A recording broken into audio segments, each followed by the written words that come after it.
Olá, pessoal, bem-vindos ao Despertos. Você está entrando em um programa onde o normal é ser desperto. Estou aqui com Maria C. Pereira, autora da série de livros O Sol Negro, que é remida neste programa. E hoje nós vamos falar sobre vivemos o sonho de estar acordados. Tudo bem, Maria? Como está você? Olá, Cris! Olá, todo mundo por aí! Hoje o assunto é muito bacana e nós vamos falar também sobre a consciência na visão moderna, nas últimas considerações sobre a consciência, sobre, claro, sempre um ponto de vista, sobre um ponto de vista de um grupo de cientistas. Mas é muito legal. Vamos lá, Cris? Maria, eu fiquei confusa. Estou sonhando ou estou acordada? É uma pergunta difícil de responder, Cris, porque na verdade estamos sempre sonhando, sempre dormindo. E essa é a coisa do despertar, é despertar para mais um sonho. Seja lá o que você considera ser um desperto, o desperto é aquele que acha que acordou de um sonho para entrar em um outro sonho. A diferença está em quanto ele consegue abrir em espaço na consciência. Esse espaço é, digamos, estar em uma densidade, que é uma fração da realidade onde nós estamos, e atingir outras densidades, ou melhor dizendo, até para ficar mais fácil vocês entenderem, outras frequências.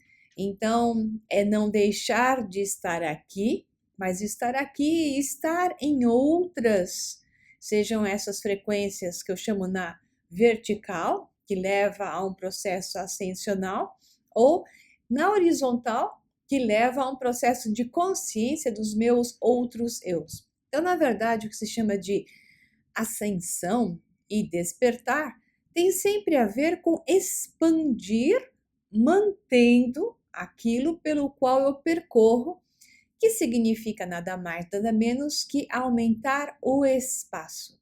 E quanto mais você aumenta o espaço, mais você domina o tempo, porque o tempo ele está relacionado à matéria.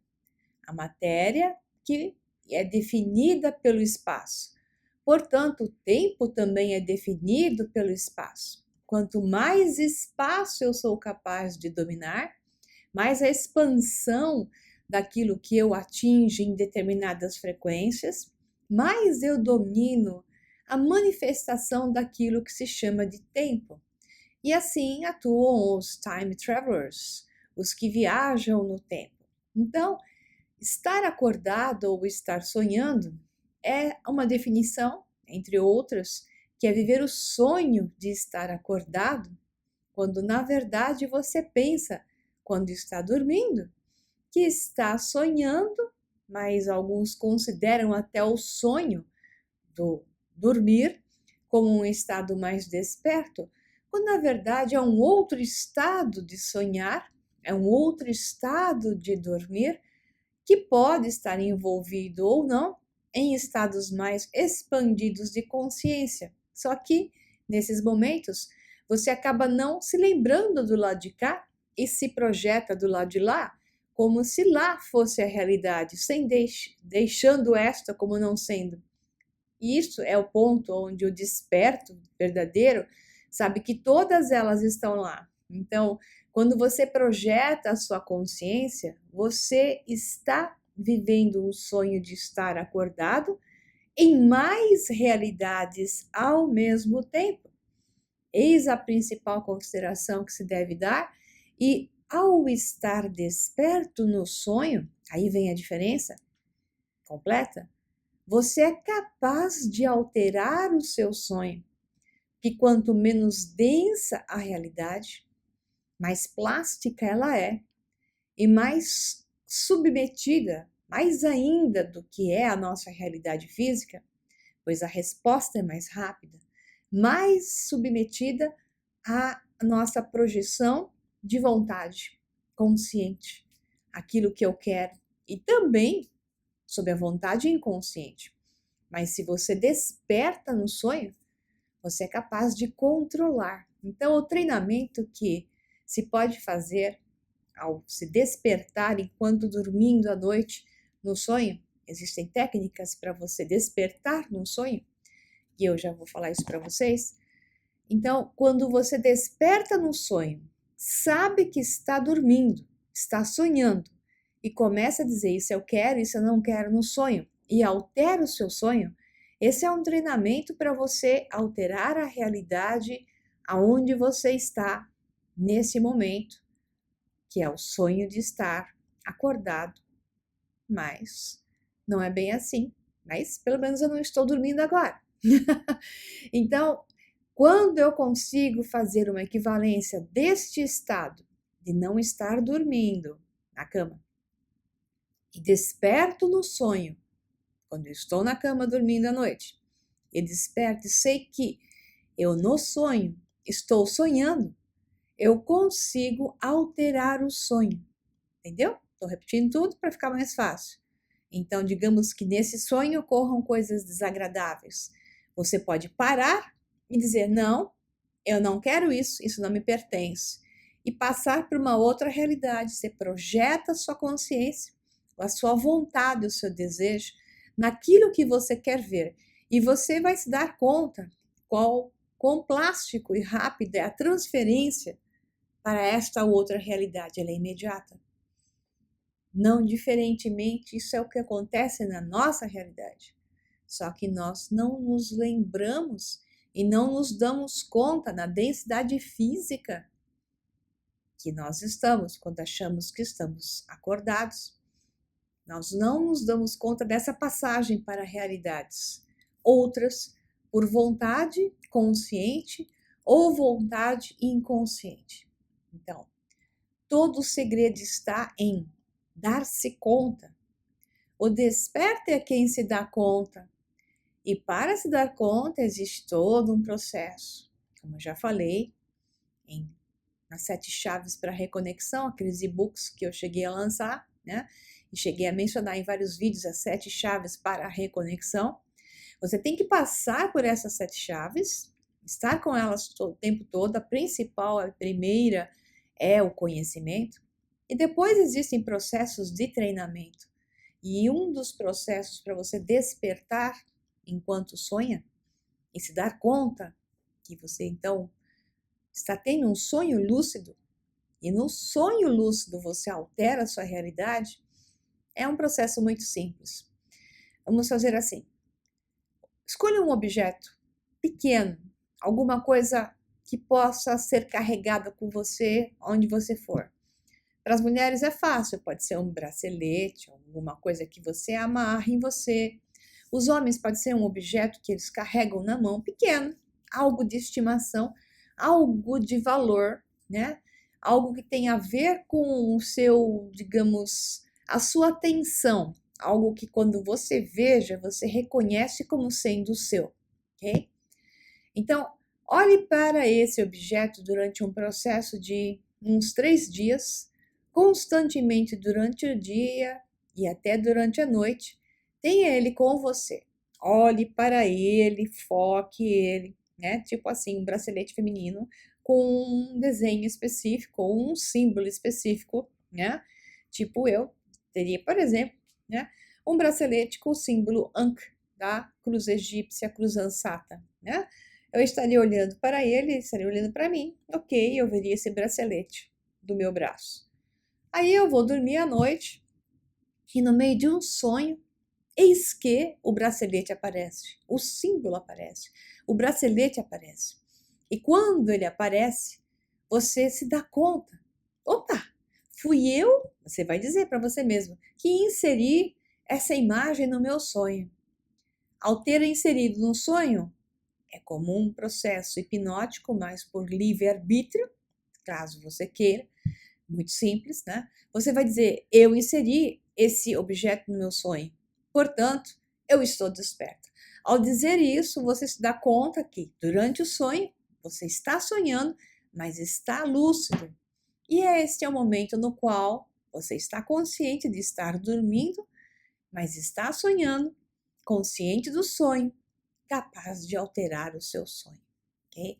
Porque, afinal de contas, tudo que você passa, vive, estando, como eu brinco, encadernado ou não encadernado, é tudo uma questão de centro de credos, projeção de consciência em imagens e ambientes nos quais você acredita que existem, que são reais.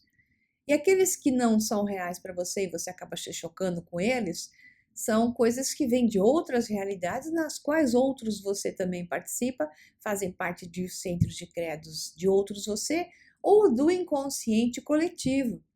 Esse inconsciente coletivo que concordou com uma coisa e você entra em ressonância com isso e é o que você vai ver ali. Teve uma pessoa que me perguntou até, mas então aquelas cidades etéreas que o Chico Xavier menciona, então elas não existem? Elas existem e não existem.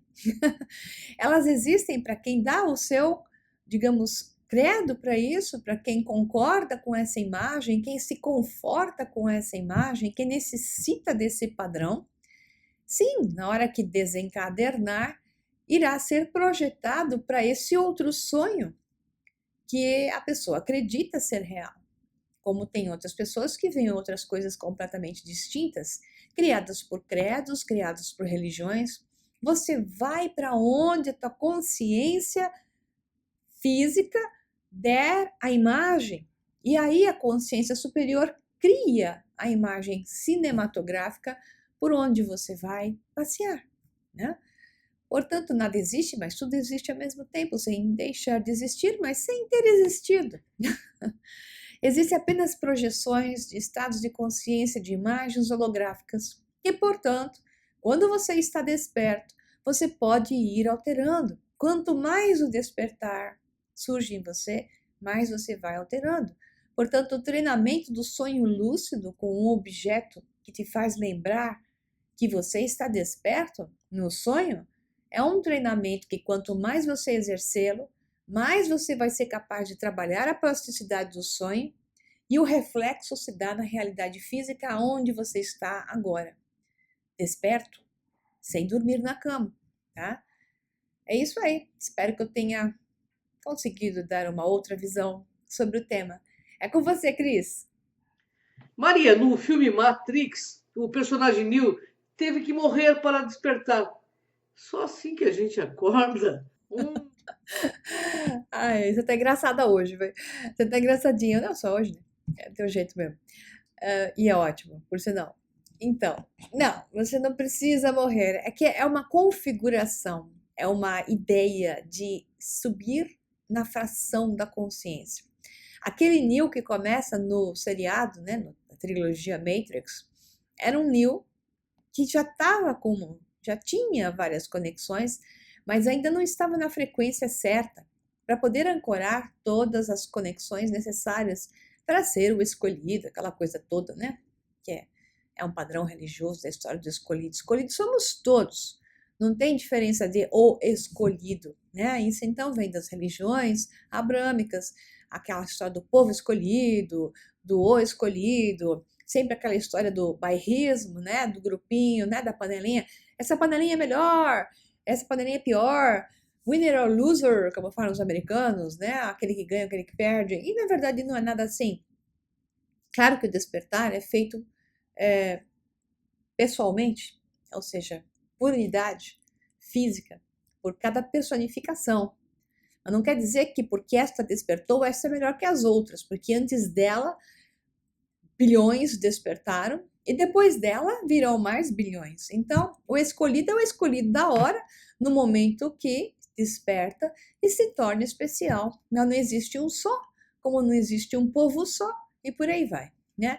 Então não é necessário passar por processos, né, dessa forma mais dolorosos, levar uns tiros igual o Neo para poder voltar à vida, ressurreição. É uma visão alegórica de um processo onde você se transforma em seu estado consciente e realmente muda de banda, né, como um elétron que pula de banda em banda em direção ao núcleo, que é o centro do olho, que tudo sabe, que é a consciência como um todo, né?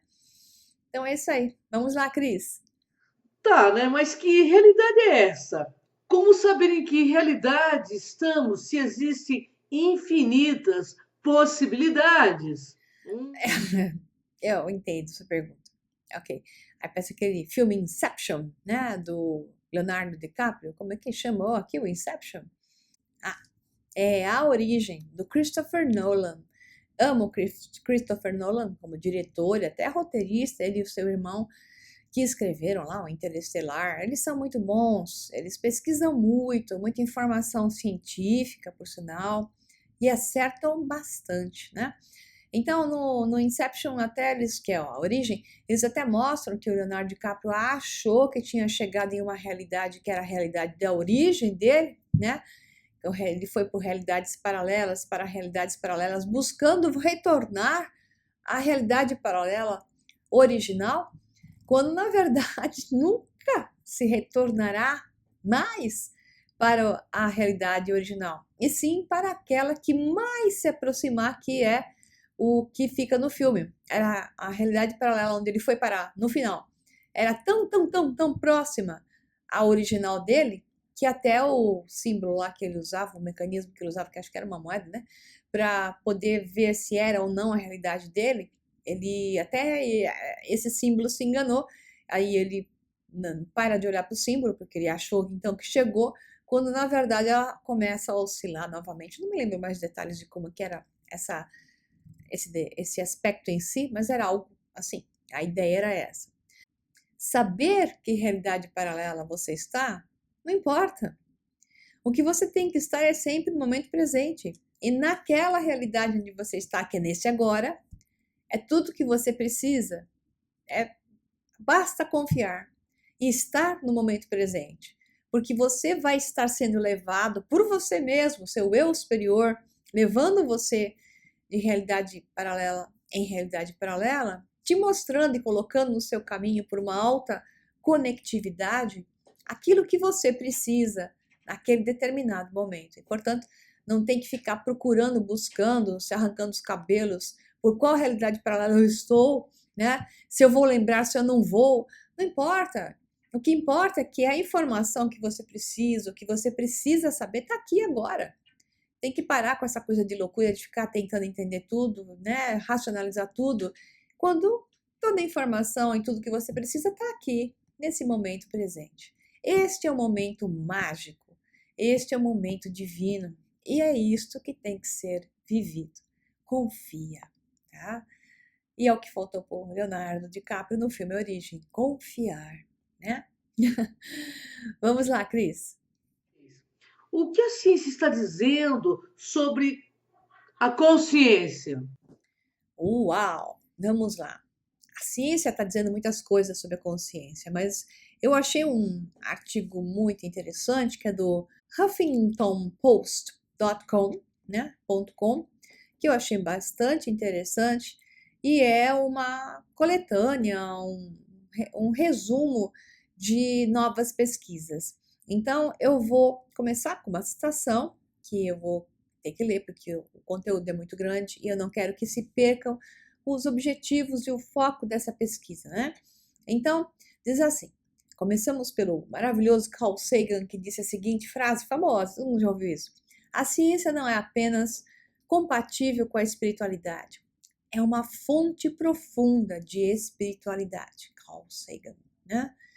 Então vamos lá. O artigo diz o seguinte: parece que estamos nos aproximando de um momento único na história do homem e da ciência, onde medidas empíricas e raciocínio dedutivo podem realmente nos informar espiritualmente. A teoria integrada da informação é uma teoria que é IIT, né, em inglês. Então, é a teoria integrada da informação, em português, na verdade, seria o contrário, mas em inglês é IIT, apresentada pelos neurocientistas Giulio Tononi e Christoph Koch. É uma nova estrutura que descreve uma maneira de medir experimentalmente até que ponto um sistema é consciente. Até que ponto um sistema é consciente. Vocês vão notar, nós vamos discutir aqui a matriz, o programa consciente, que vocês podem entender como a realidade percebida onde vivemos, né? Que é uma associação entre um programa pré-feito, que muitas vezes chamamos de ego, versus um programa consciente, que é uma informação que é inserida no programa pré-feito, que permite uma certa realidade, um grau de liberdade nessa realidade virtual, holográfica, holofractal. Então, vamos lá, existe uma consciência que manda informação. Esse programa aqui embaixo consegue lidar com informações segmentadas, separadas. Ele aceita essas informações. Por outro lado, ele é um programa. Então, ele atua por si só de acordo com o programa. Esse programa recebe a informação da mente superior e tem que lidar com essa informação. Por outro lado, esse programa tem que ser dominado pela mente superior através de uma persona consciente que se insere nesse programa e tem que tomar conta dele, tem que dominá-lo. É a história da luta entre a consciência elevada, os seres alados, né? Os seres celestiais e os seres aqui de baixo, que são os seres da serpente, os seres do programa, que têm o conhecimento, por isso a serpente do conhecimento é dada como serpente do conhecimento, porque a serpente conhece o programa. A serpente é o próprio programa em si. Ela não é boa, nem ela é ruim, né? Esotericamente falando, a serpente é o programa. Ela tem o conhecimento. Então, a informação vem na forma de uma personificação, que queira ou não, também é um outro programa. É um programa da mente superior, é um programa, até um programa cheio de arquivos que vão ser inseridos nesse hardware que já tem uma linguagem própria que vai poder processar isso de uma determinada maneira. Então, o tempo todo, como eu já falei, é a luta dos seres divinos com os seres serpentinos da Terra, né, os dragões, as serpentes, porque aqui tem uma consciência maior, mais ampla, que tem que dominar fracionada, de forma fracionada, e sem lembrar quem é realmente esta outra consciência aqui embaixo. E aí, um dia, ela descobre que somente se unindo a ela, igual Neo em Matrix, no último capítulo, o último filme, todo mundo fala, eu não entendi nada, o que aconteceu com o Neo, por que ele se fundiu com as máquinas, e o que aconteceu? Bom, aí sim aconteceu. Quando a consciência superior se une com as máquinas, com o programa, com o ego, com a Matrix, ocorre uma expansão, e aí sim ele se torna capaz de sair desse processo, porque é através da união, da fusão e do seu domínio com ele, não sem ele, é que você sai daqui. Ai, que lindo, mas tal, essa parte esotérica. O que eu tô querendo agora dizer para vocês é que esse raciocínio não está longe do que está na ciência hoje e vamos entendê-lo como um meio científico o utiliza de uma outra forma, mas chegando no mesmo lugar. Continuando. Como tal, tem o potencial de responder a perguntas que antes pareciam impossíveis, como o que é mais consciente? Um morcego ou um besouro? Além disso, a teoria postula que qualquer sistema que processa e integra informações, sejam elas orgânicas ou inorgânicas, subjetivamente experiencia o mundo em algum grau. As plantas, os smartphones, a internet, até mesmo os prótons são exemplos de tais sistemas.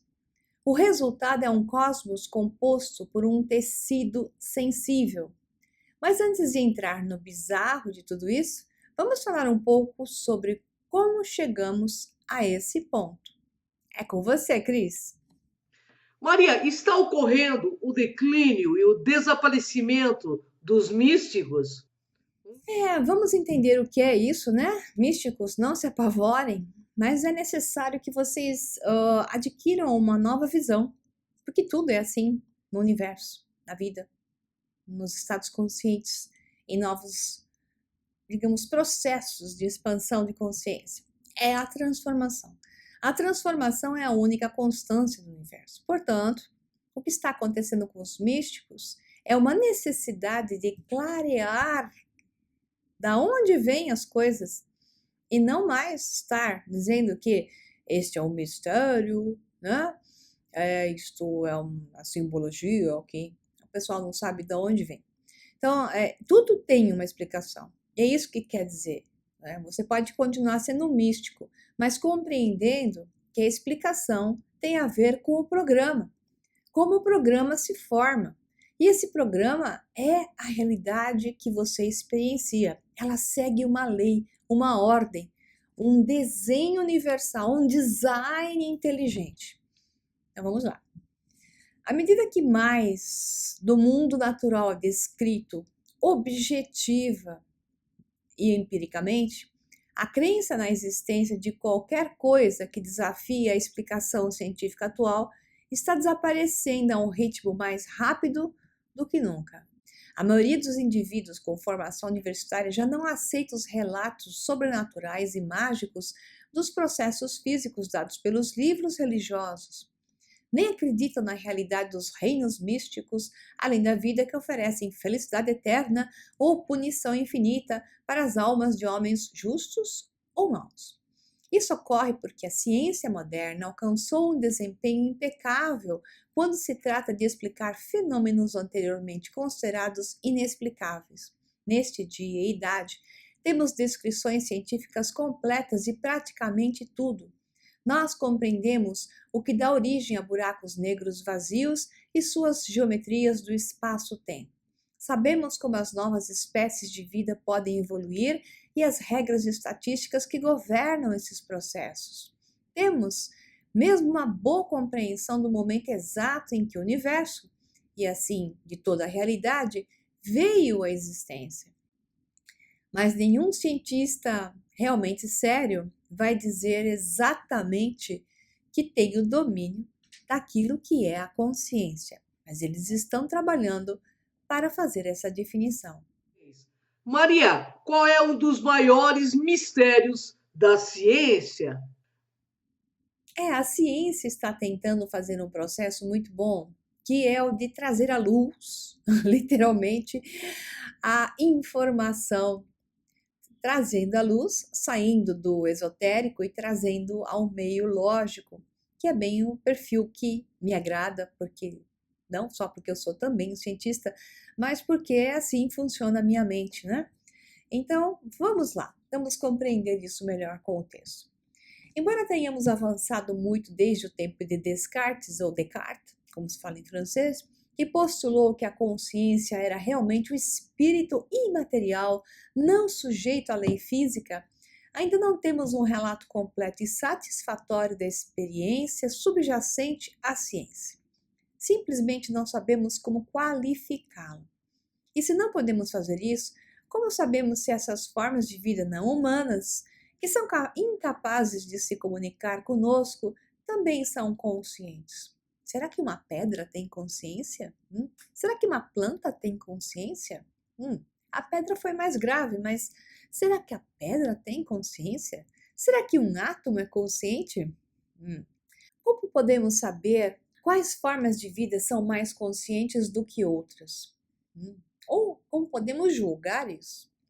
Os animais que mostram um comportamento impressionantemente inteligente e uma memória elaborada, como os golfinhos ou corvos, vivenciam o mundo de uma forma unificada e consciente como nós? Essas perguntas são quase impossíveis de responder sem uma maneira de medir a consciência. Felizmente, uma teoria neurocientífica que vem ganhando aceitação popular tem como objetivo fazer exatamente isso. Maria, fale da chamada Teoria Integrada da Informação, IIT, para o resgate. Fala, Cris, vamos lá. A Teoria Integrada da Informação, IIT em inglês, que se tornou um tema bastante quente na neurociência contemporânea, pretende fornecer uma maneira precisa de medir a consciência e expressar o fenômeno em termos puramente matemáticos. A teoria foi apresentada pelo psiquiatra e neurocientista Giulio Tononi e tem atraído alguns nomes altamente respeitados na comunidade científica. Um desses é Christoph Koch, diretor científico do Instituto Allen para a Ciência do Cérebro, que agora defende a ideia junto com Tononi. Assim como o computador, o cérebro armazena e processa informações, mas é como essa informação é compartilhada por toda a rede do cérebro que dá origem à nossa experiência consciente, rica e vívida. Vamos considerar o ato de observar um pôr do sol.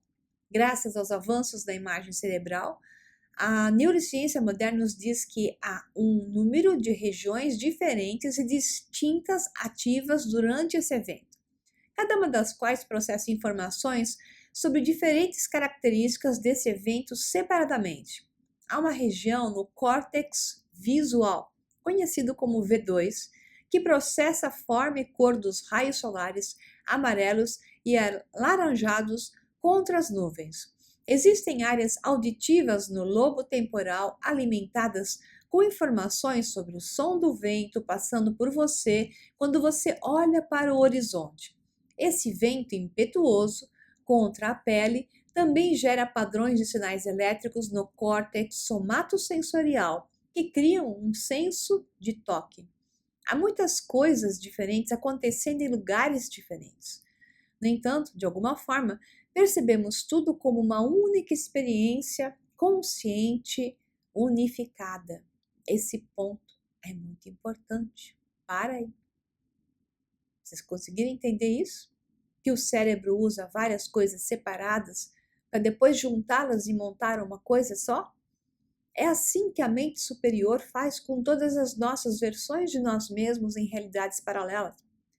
Todas as Marias Peredas em realidades paralelas são visões de Maria Pereda como um só para a mente superior. Cada uma de suas experiências separadas estão acontecendo na mente superior. E isso tudo se transforma na Maria Pereda da mente superior como um só. E assim por diante em realidades acima. Espero que vocês tenham entendido a visão holográfica da coisa. Vamos continuar. Segundo o IIT, essa experiência unificada depende da capacidade do cérebro de fundir ou integrar toda essa informação sensorial recebida como um todo. Para medir o grau de integração, Tononi tomou princípios matemáticos formulados pelo engenheiro americano Claude Shannon, que desenvolveu uma teoria científica da informação no meio do século XX para descrever a transmissão de dados e aplicá-los ao cérebro. ITT alega que essas medidas de informação permitem calcular o número exato que representa o grau de informação integrada que existe em um cérebro em um dado momento. Note bem, as informações são coletadas e processadas separadamente e depois existe um grau de informação integrada que existe em um cérebro em um dado momento.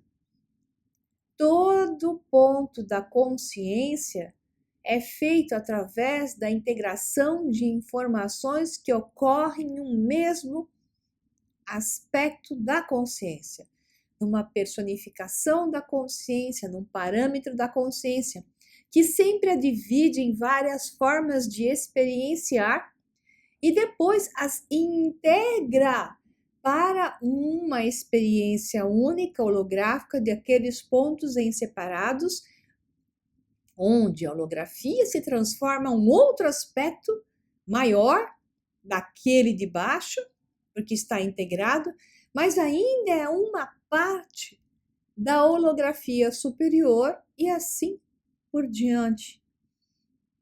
Pegou? Método da integração. É assim que eu chamo, método da integração. É minha escola de alunos. Vamos lá. Tononi escolhe chamar essa métrica de phi, PHI, ou phi, a bolinha com um corte, phi, né? Que serve como um índice para a consciência. Por quê? Por que phi? Porque o símbolo que é dado para a fração áurea, porque ela segue uma métrica harmônica e coerente. Porque a consciência é harmônica e coerente, ela segue um padrão matemático. E esse padrão é um padrão belíssimo, harmônico, coeso, tá? Por isso, φ, que é a fração áurea, que é o símbolo da fração áurea, Golden Ratio, entra aí. Quanto maior o φ, mais consciente está o sistema. Não importa se é o sistema nervoso de uma criança, ou um gato, ou mesmo uma joaninha. Maria, o problema da consciência foi resolvido? Parece simples e direto o suficiente, não é? Não é isso que a ciência se esforçou para fazer o tempo todo. Descrever objetivamente as coisas e tirar todo o mistério de fenômenos naturais mal compreendidos? Poderia esta ser a solução para desmistificar a consciência, a coisa que os filósofos têm lutado durante séculos? Belíssimas perguntas, Cris. De fato, a coisa está um pouco ainda meio estranha, mas eles estão montando e chegando cada vez mais perto daquilo que é uma bela definição de como funciona a consciência em seus vários níveis. Então, essas perguntas podem, de fato, levar a responder algumas das questões mais importantes, mas quando você segue a teoria para as conclusões lógicas, parece que as coisas ficam meio estranhas, né? E antes de chegarmos às conclusões que eu chamei de estranhas, vamos começar as perguntas que podem ser essenciais e não podem ser ignoradas, né, pela física moderna hoje.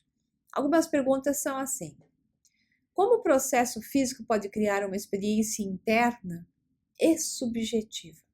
Como a matéria pode ter perspectiva em primeira pessoa? Como os meros sinais elétricos produzem sensação qualitativa e consciência? Por que a informação deve se sentir como qualquer coisa em primeiro lugar? Essas questões são sinônimas, né? E elas definem o que os filósofos chamaram de difícil problema da consciência, um conceito que muitos neurocientistas adotaram. Por outro lado, o problema fácil, embora também seja extremamente difícil, né, é descobrir todos os mecanismos computacionais e cognitivos subjacentes à consciência, que é categoricamente diferente da descrição da experiência. Anteriormente, a ciência só se concentrou em resolver as questões relacionadas com o fácil problema da consciência. Alguns ainda acreditam que as perguntas sobre a experiência subjetiva não podem ser respondidas quantitativamente, portanto, são apenas tópicos apropriados para a filosofia. Outros lidam com a situação, recusando-se a reconhecer a existência de consciência completamente. Contudo, a verdade da consciência é auto-evidente, e negar isso equivale a negar a própria existência. Então, o IIT é único na medida em que reconhece a consciência como um fenômeno real que pode ser descrito objetiva e matematicamente. Mas se a IIT realmente resolve o difícil problema da consciência, isto é, como a experiência subjetiva surge do físico. Então, Cris, eles estão a caminho, né? Então, eles começam a dizer o seguinte, que o cérebro armazena e processa informações. Mas como e por que essa informação assume a característica de sentir-se como algo? A informação tem vontade própria. Por isso que eles estão falando. Por que a informação se sente como algo? A informação, ela está viva. É um pequeno programa inserido no programa maior e assim por diante, né? Então, isso é uma questão ainda inexplicada no meio científico. Então, o IIT nos diz como medir o grau de consciência através desse φ, né? Ou o ozinho cortado. Mas não nos diz como diferentes tipos de informação adquirem diferentes sensações subjetivas, como a sensação de uma chama ardente ou um padrão de prazer. Como afirmado pelo filósofo Ned Block, pode ser que φ está correlacionado com a consciência, mas não desempenha um papel em sua causa. Que interessante. Então, Maria, como os proponentes da teoria integrada da informação tentam explicar a experiência subjetiva?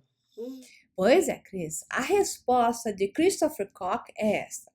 A consciência é uma propriedade fundamental do universo, onde a informação integrada à experiência. Ahá! Então parece que o todo que tudo sabe separa padrões de si mesmo separados, como as nossas personificações separadas dele, né? Embora ligadas, e ele experiencia tudo isso, porque por isso ele nos separa em personas para depois experienciar tudo isso, e não só estou falando de nós, como da natureza, do universo como um todo, tudo que você puder definir. Então, a teoria toma a sua existência como um dado e, portanto, não tem que explicar o mecanismo por trás dele. Ele analisa o dado, não o mecanismo. É apenas um fato da natureza que a informação tem um lado interno, além de seu lado externo composto. Então vamos lá. Vamos seguir a lógica dessa ideia e ver como ela se sustenta. Sabemos que certos estados cerebrais se sentem como algo. Os estados cerebrais são apenas estados de informação. Portanto, a informação se sente como algo. Parece muito sólido, tá? Então, muito consistente, tá vivo, digamos assim, né? Sob o IIT, os mamíferos inferiores, como por exemplo os gatos, têm experiência consciente, assim como os insetos, mesmo que apenas em um grau minúsculo. Tal ideia parecia intuitiva. Então, por que deveria haver algum ponto mágico em que um sistema nervoso espontaneamente se transforma conscientemente, como um interruptor tinha sido repentinamente virado, né? Porque assim, não está funcionando, clica, está funcionando. É mais provável que um contínuo de experiência exista ao longo de um gradiente, indo das sensações muito simples e cruas de organismos unicelulares à consciência qualitativa mais complexa da espécie humana. Mas, e os sistemas não biológicos que integram a informação? Pois é. É aí que as coisas começam a ficar estranhas. Quando você sai do mundo dos animais, né? Daquilo que você considera como inteligente, e começa a ir num mundo que você fala que não é biológico, mas nota que a consciência também está lá. Vamos lá. O que é interessante sobre o IIT é que ele não exige que uma entidade consciente seja um organismo vivo biológico como nós o entendemos. Qualquer sistema que possa integrar informações, seja ele baseado em carbono ou composto de chips de silício e fios metálicos, deve produzir estados conscientes. Isso deve agradar aos pesquisadores de inteligência artificial que muitas vezes anseiam por suas criações para algum dia as verem vivas, não? Em nosso mundo voltado para a tecnologia, o IIT diz que a consciência está em nossos lares e em nossas mãos. E aí, embora tudo isso pareça ser muito estranho, a ideia de que as máquinas podem ser conscientes pode não ser totalmente insondável, especialmente dada a quantidade de ficção científica que tem incutido visões de robôs autoconscientes em nossa psique. Os seres humanos não estão sempre trocando informações através de uma rede global de computadores interconectados que coletivamente armazenam e integram informações de alguma forma complexa? Pois é, vamos seguir o ITT pelo buraco do coelho. Eles vão falar assim que a internet vai acordar. Se quisermos levar a sério o ITT, devemos aceitar que um sistema como o da internet pode possuir estados conscientes como o de um sistema nervoso biológico, desde que a informação esteja sendo integrada de maneira semelhante. Essa possibilidade foi explorada pelo próprio Christopher Koch. Disse ele, considere o maior e mais complexo artefato da humanidade, a internet. Ele consiste em bilhões de computadores ligados entre si, usando fibras ópticas e cabos de cobre que rapidamente instanciam conexões específicas usando protocolos de comunicação ultra rápidos. Cada um desses processadores, por sua vez, é feito de poucos bilhões de transistores. Tomado como um todo, a internet tem talvez 10 elevado a 19 transistores, sobre o número de sinapses do cérebro de 10.000 pessoas. Assim, o seu grande número de componentes excede de qualquer cérebro humano.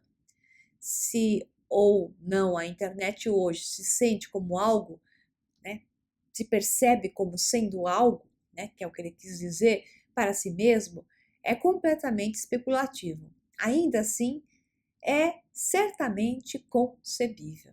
No entanto, na atualidade, parece altamente improvável que a internet possua um nível de experiência em primeira pessoa como você ou eu. Nossos cérebros foram moldados pela evolução ao longo de milhões de anos de maneiras que desenvolveram e refinaram suas capacidades de processamento e informações. Mas ainda assim, o potencial para uma World Wide Web, uma web mundial autoconsciente, ainda, mesmo considerando que seja loucura, está lá, né?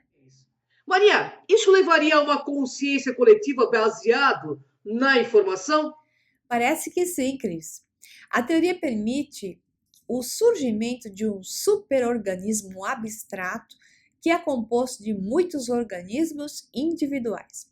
Muitas perguntas que são intrigantes devem seguir. Então vamos lá. Se a web fosse acordar, por assim dizer, ela exibiria formas aparentes de comportamento observável, unificado e coordenado?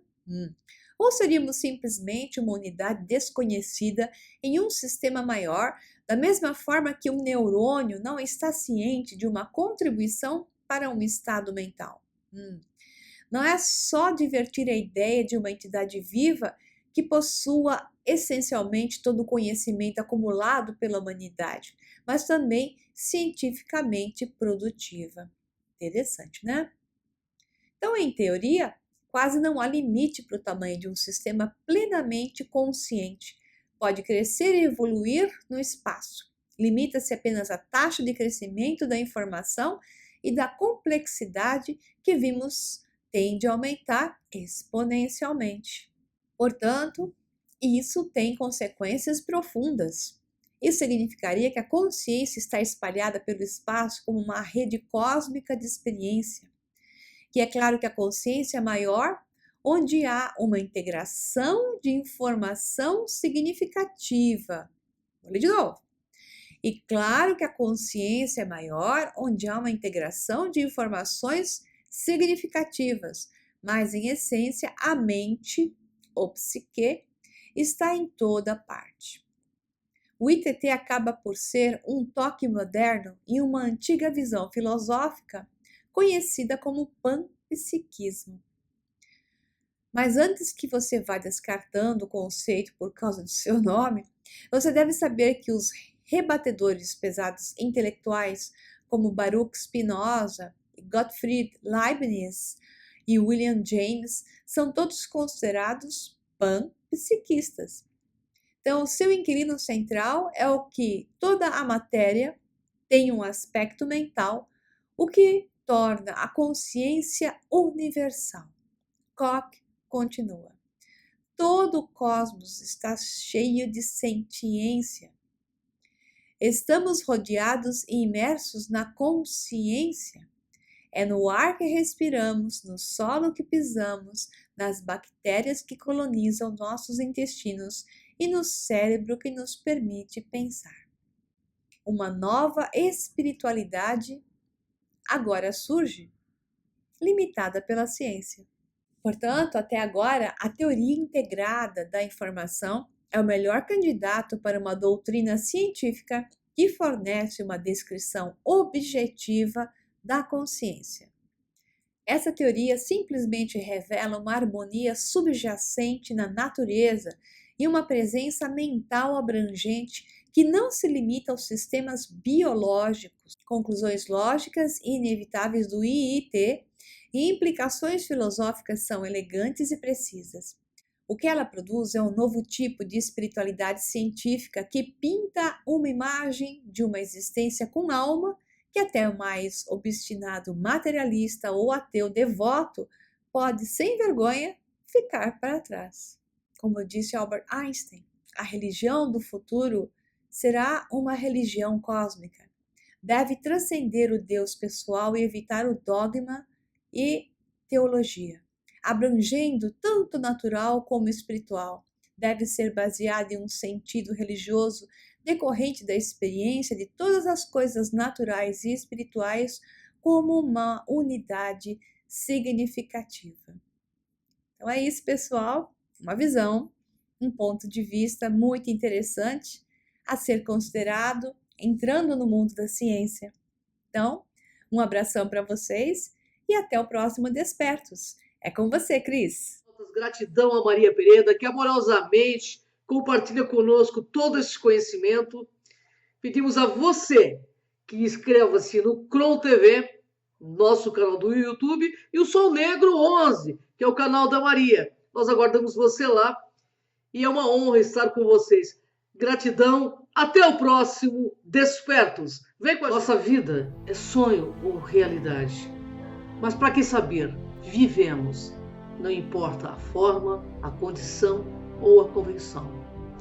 Desde que sejamos nós a cada instante, sonhadores, mas responsáveis, comprometidos com a nossa verdade, utópicos, mas atuantes, vivendo no hoje, intenso de momentos, sedentos de satisfação, solução e compreensão. Vivemos, e isso é o mais importante, pois quantos não ficaram no ontem, quantos não morrem em vão. Vivemos e respiramos este gás atômico, todo poluído. Somos metade máquinas, metade humanos. Afinal, somos divinamente gente. Gente experienciando a vida. Gente que possui o ontem, gente que possui o hoje, o amanhã, quem sabe? A vida, amigos, é arte, é sonho, é realidade. Arte é mentira, é verdade. Arte é fantasia, é realidade. Arte é amor, é dor, é a vida nessa viagem.